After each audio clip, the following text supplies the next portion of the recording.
Maraming salamat. Magandang hapon mga kababayan. Sa mga kaibigan nating Muslim, Assalamualaikum. Sa mga kaibigan, kamag-anak, kapatid sa Pangasinan, Masantos, Yangarom at Sikay namin. Ngayon po ay araw ng Lunes, ika-19 ng Disyembre. Narito po ang magiging taya ng panahon para susunod na 24 oras. Ngayong araw po wala po tayong bagyo o low pressure area na nakakapekto sa ating bansa. Ang weather system na umiiral po ngayon ay ang northeast monsoon, yung tinatawag nating amihan, at sa ngayon po makakapekto po ito sa Hilaga at Gitnang Luzon. Samantalang ang silangang bahagi ng Katimugang Luzon ay naapektuhan naman po ito ng tail end of a cold front.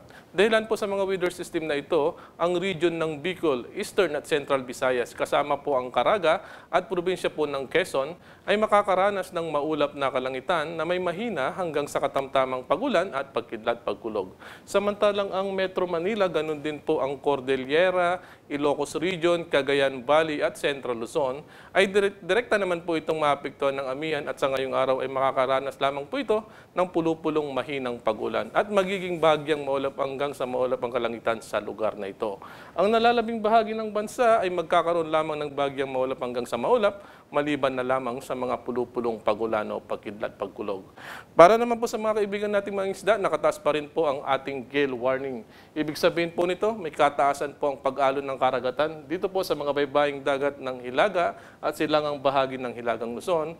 Ganon din po sa silangang bahagi ng Gitna at Katimugang Luzon.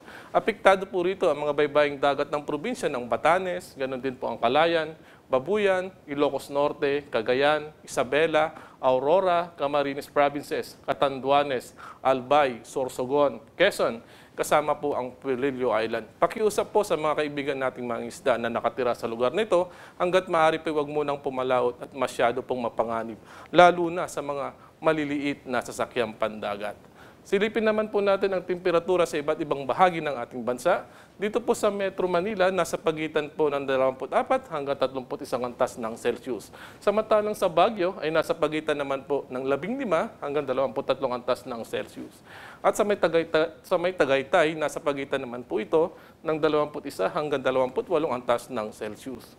At sa may Puerto Princesa, Palawan, nasa pagitan naman po ito ng 26 hanggang 31 antas ng Celsius.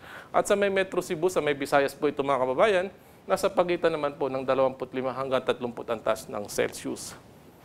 At sa ating sunset and sunrise over Metro Manila, lumubog po ang araw kanina sa ganap na alas 5:31 ng hapon, sisikat naman bukas sa ganap na alas 6:16 ng umaga.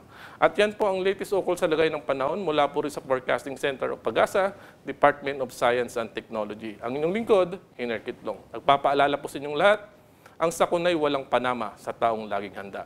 Magandang gabi.